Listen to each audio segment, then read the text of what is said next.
एक बार एक बच्ची थी, छोटी बच्ची थी, जो गीत गा रही थी। फिल्मी गीत था, मेरा लाल दुपट्टा मलमल का। तो किसी ने पूछा, बेटा तुम बहुत अच्छा गाती हो, तुम्हारी आवाज बहुत अच्छी है, लेकिन एक बात बताओ कि तुम्हारा वो लाल दुपट्टा तो तुम्हारे गले में है ही नहीं। तो शर्मा गई, गीत गा रही थी, दुपट्टा गले में नहीं था, तो शर्मा के भाग गई। आज यही सवाल मेरे और आपके लिए है। हम उस परमात्मा की जय जयकार कर रहे हैं, उसकी वंदना कर रहे हैं, उसका नाम ऊंचा उठा रहे हैं। क्या वो परमात्मा हमारे जीवन में है? क्या उसके प्रति विश्वास हमारे जीवन में है? क्या आप उसे जानते हैं? क्या आप जानते हैं कि उसने आपके लिए क्या किया है और वो क्या करना चाहता है? पवित्र शास्त्र बाइबल कहती है उस परमेश्वर के पास आपके लिए एक योजना है, और वो योजना आपके भविष्य के लिए, आपकी संतानों के लिए, आपकी पीढ़ी पीढ़ी के लिए है। परमेश्वर का वचन कहता है कि मैं धर्मी को आशीष दूंगा और उसकी संतानों को भी आशीष दूंगा। लेकिन क्या आप उसे जानते हैं? हम उसे तब तक नहीं जान सकते जब तक हम अपने पापों से क्षमा ना मांग लें। जैसे एक भ्रूण, एक बच्चा जो है मां के कोख में होता है, तो उसे नहीं मालूम कि संसार कितना बड़ा है और संसार कितना सुंदर है, उसे कुछ नहीं मालूम, क्योंकि वो तो मां के गर्भ में है, उस अंधेरे में है, उसे कुछ नहीं मालूम। लेकिन जब वो संसार में आता है, तब वो संसार को देखता है और संसार के प्रति उसकी जो सोच है, व्यापकता है, वो बढ़ती चलती है कि संसार कितना बड़ा है, इसमें कितने रिश्ते नाते हैं, कितना काम है इस संसार के अंदर। ठीक इसी तरह जब तक हम अंधकार में बैठे रहेंगे, हम उस परमेश्वर को कभी नहीं जान पाएंगे। भारतीय दर्शन शास्त्र में लिखा है, पापम पापात्मा पाप कर्मा पाप संबा त्राहिमाम पुंडक्षाम सर्व पाप हरे हरे। अगर कोई कहता है कि नहीं, मैंने तो अपने जीवन में कोई पाप ही नहीं किया, मैंने कोई बैंक नहीं लूटी आपने कोई बैंक, किसी की हत्या की नहीं की, हमने कोई गलत, हमने किसी के खेत पे कब्जा नहीं किया, हमने किसी के घर पे कब्जा नहीं किया, तो हमने तो कोई पाप ही नहीं किया। तो ऋषि वेदव्यास जी कहते हैं, पापम पापात्मा पाप कर्मा, मेरा तो जन्म ही पाप में हुआ है। तुलसी याचक आए के कौन भयो समर्थ, कंचन पे कुंचन किन्ना पसारो हाथ। संत तुलसीदास जी ने कहा, इस संसार में कौन हुआ कि जिसने पाप नहीं किया।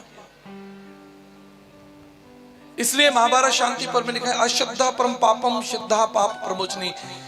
अंधकार अश्रद्धा हमारे जीवन में उस पाप को जन्म देती है, लेकिन श्रद्धा जो है, विश्वास जो है, उन पापों को खत्म कर देता है। लेकिन ये विश्वास तब तक संभव नहीं जब तक आप उस परमेश्वर को जाने नहीं। उस परमेश्वर का परिचय कौन देगा? कोई बता सकता है परमेश्वर कौन है? उस अज्ञात अगोचर परमेश्वर का परिचय कौन देगा? मुझे बताइए।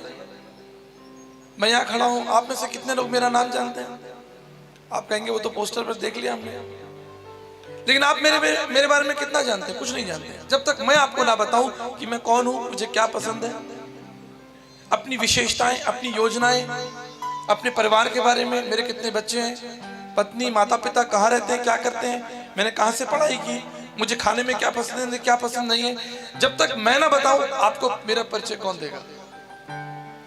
ठीक इसी तरह उस परमेश्वर का परिचय कोई दे सकता है? संत तुलसीदास जी ने कहा, तुलसी याजक आए के कौन भयो समर्थ, कंचन पे कुंचन किन्ना पसा। एक पापी व्यक्ति जो खुद अंधकार में बैठा है, क्या वो परमेश्वर का परिचय देगा?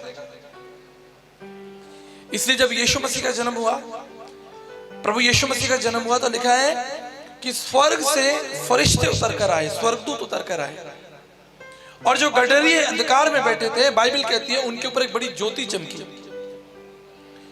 तो उसका जो आगमन हुआ वो एक ज्योति के रूप में हुआ। प्रभु यीशु मसीह संसार में ज्योति के रूप में आए। और ज्योति कितनी जरूरी है हमारे बच्चे जानते हैं, जो लोग बच्चे पढ़ाई करते हैं। आप जानते हो कि सूर्य का प्रकाश जो पृथ्वी पर आता है तो वो कितना जरूरी है। अगर सूर्य का प्रकाश पृथ्वी पर ना आए तो हम सब लोग जो हैं वो सब मर जाएंगे। क्यों? क्योंकि पेड़ पौधे फोटोसिंथेसिस प्रोसेस, प्रकाश संश्लेषण की विधि नहीं होगी, और जो पेड़ पौधे हैं वो आपको ऑक्सीजन नहीं देंगे, और पेड़ पौधों के अंदर जो ग्लूकोज है वो कन्वर्ट नहीं होगा, और कोई फल नहीं लगेगा, कोई फूल नहीं होगा, इंसान मर जाएगा, जानवर भी मर जाएंगे। सूर्य का प्रकाश इस पृथ्वी के लिए कितना जरूरी है देखिएगा। ठीक इसी तरह एक आत्मिक प्रकाश जो हमारी आत्मिक मन को खोलता है, हमारी आत्मिक आंखों को खोलता है, वो है प्रभु यीशु मसीह। बहुत से लोगों का ऐसा मानना है, सोचना है कि प्रभु ईसा मसीह तो ईसाइयों के परमेश्वर है, तो ईसाइयों ने क्या ठेकेदारी कर ली यीशु मसीह की? कोई मोहर लगा दी क्या कि हमारा परमेश्वर है? कहां पैदा हुए थे यीशु मसीह? यीशु मसीह का जन्म हुआ इजराइल में, बेतलेहम गांव में। ऐसी ठाणी थी, गांव था, और वो भी आज से 2000 साल पहले। अभी यहाँ आने में कष्ट होता है, रास्ता देखो कैसा टेढ़ा मेढ़ा, हो सकता है बिजली हो ना हो, आज से 100 साल पहले पता नहीं ये गांव कैसा हो। तो कल्पना कीजिए आज से 2000 साल पहले बेतलेहम वो जो गांव होगा वो कैसा होगा, जो इजराइल में है। और सबसे बड़ी जाति के थे वो। हमारे समाज में बड़ी छुआछूत है, बड़ी जाति का बड़ा चक्कर है हमारे समाज में। प्रभु यीशु मसीह यहूदी जाति के थे। अगर वो चाहते तो आपकी परछाई भी उन पे ना पड़े। वो उच्च कोटि के व्यक्ति थे समाज में। विश्व में सबसे बड़ी जो जाति है वो इजराइल की जाति है, यहूदी लोग, उससे ऊपर कोई नहीं। आज भी यहूदी लोग जो है वो अपने ऊपर किसी की परछाई नहीं पड़ने देते। कहते हम तो यहूदी हैं, हम आपके हाथ का खाना नहीं खाएंगे, हम आपके घर नहीं आएंगे। उस समाज में प्रभु यीशु मसीह का जन्म हुआ। बताओ उससे बड़ी जाति किसकी है? लेकिन फिर भी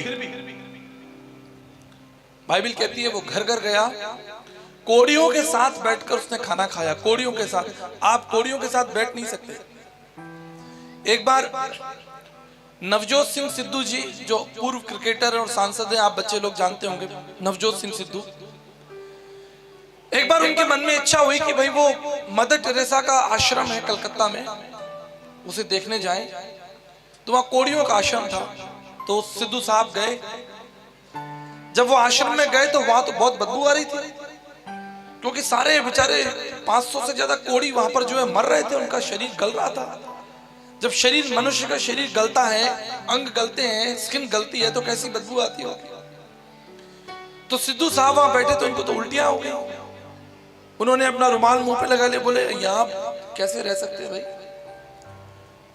तो भागना चाह रहे थे, लेकिन मन में था कि मदर टेरेसा को मिलने आए हैं, चलो भाई देख लें मदर टेरेसा को। तो इतने में पतली दुबली सी महिला मदर टेरेसा जो है वो चलती हुई आई, तो उनके पैरों में गिर गए। बोले माता जी पहले तो आप एक बात बताओ, आप इस जगह पर कैसे रह सकते हो, यहाँ इतनी बदबू आती है, लोग सड़ रहे हैं, मर रहे हैं। तो मदर टेरेसा ने उनको जवाब दिया कि बेटा मैं प्रभु यीशु मसीह की शिष्या हूं, उसकी बिटिया हूं, उसकी सेविका हूं, और मुझे मौका नहीं मिला कि अगर जब यीशु मसीह क्रूस पे था, उस समय जब यीशु मसीह घायल था, तो मैं उसकी सेवा कर पाती। मुझे वो मौका नहीं मिला, इसलिए आज इन मरते हुए कोड़ियों की सेवा करके मैं ये सोच लेती हूँ कि मैं यीशु मसीह की सेवा कर रही हूँ। और आपको मालूम है भारत सरकार ने उन्हें भारत रत्न दिया उनकी सेवा के लिए। यह है प्रभु यीशु मसीह जो मनों को बदलता, वो धर्म नहीं बदलता। धर्म तो एक ही है। प्रेम धर्म का मूल है, पाप मूल संताप। जहां दया वहां धर्म है, जहां क्षमा वहां प्रभु आप। धर्म क्या है? धर्म तो व्यापक है। यम नियम आसन प्रत्याहार। आप सुबह उठते हो वो भी धर्म है कि भाई सुबह उठना है आपको, वो धर्म है आपका। आप काम पे जाते हो वो भी धर्म है। आप बच्चों को पढ़ाते हो वो भी धर्म है। आप शादी ब्याह करते हो, खेती किसानी करते हो, व्यापार करते हो, भारत सरकार को टैक्स देते हो, अपने भाइयों में आपस में प्रेम रखते हो, सुलह रखते हो, झगड़ा नहीं करते, मारपीट नहीं करते, यही तो धर्म है। विश्वास, मूल्य, आचरण और कर्मकांड। विश्वास, मूल्य, आचरण और ये 4 सिद्धांत हैं, 4 आयाम है धर्म के। तो प्रभु यीशु मसीह को मानने से, उस पर विश्वास करने से धर्म नहीं बदलता, परंतु धर्म की पूर्ति होती है। यीशु मसीह ने क्या कहा कि मैं व्यवस्था को, धर्म को मिटाने नहीं आया, लेकिन धर्म को पूरा करने के लिए आया हूं। मत्ती 5:17 में लिखा है कि मैं व्यवस्था को, उस धर्म को पूरा करने आया हूं। इसलिए नीति वचन कहता है जो धर्म का पीछा करता है वो जीवन पाता है।